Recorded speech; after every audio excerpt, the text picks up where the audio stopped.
What does it mean to possess leadership skills or to be a good leader? Surprisingly, there's little consensus about the concept of leadership or the criteria for good leadership. There are almost as many definitions of leadership as there are scholars doing leadership research. From a critical communications perspective, we have to start by recognizing that leadership is not simply an objective phenomenon, the facts of which need to be established so we know definitely how to be a good leader. Leadership research is less about establishing a body of scientific evidence and more about perpetuating an industry that thrives on creating a culture where everyone is conceived that strong leadership is the answer to a lot of problems. From the perspective of the trait approach, leaders are born rather than made. Generally speaking, research focused on three main categories of personal characteristics: physical appearance, abilities, and personality. In this perspective, specific leadership behaviors become the focus of study, and emphasis shifted from selecting leaders who had the right stuff to training people in skills associated with good leadership.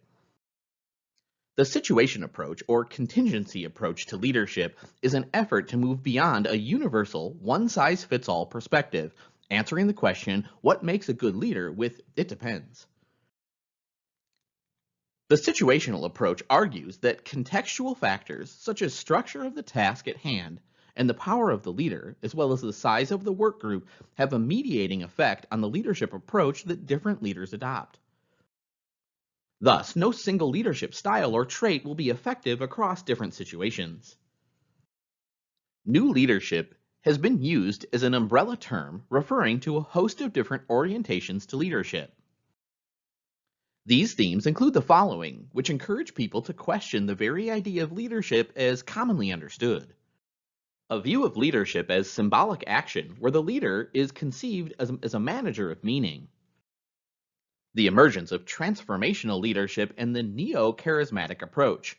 This signals the return of a heroic great man, but in a different organizational context. A greater focus on followership, where the role of the follower in leadership process is more thoroughly examined. A shift away from the formal aspects of leadership to a study of leadership as an everyday, informal process.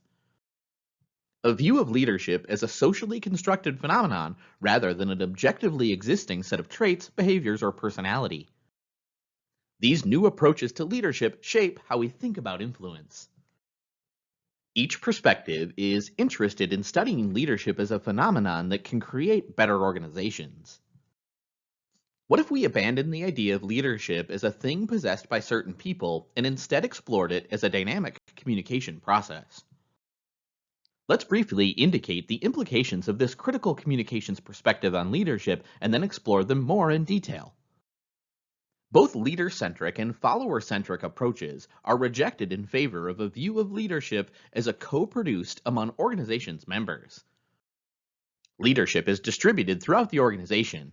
Understanding leadership doesn't require that we equate it with a single person in an organization.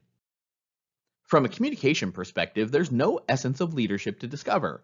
Rather, leadership is seen as a socially constructed process in which people interdependently create what leadership means in specific contexts. Communication is the way leadership is socially constructed. Examination of various communications processes like talk, text, stories, and metaphors enable us to see this construction process at work. A critical communication perspective on leadership focuses on issues of power and control characterizing these social constructions.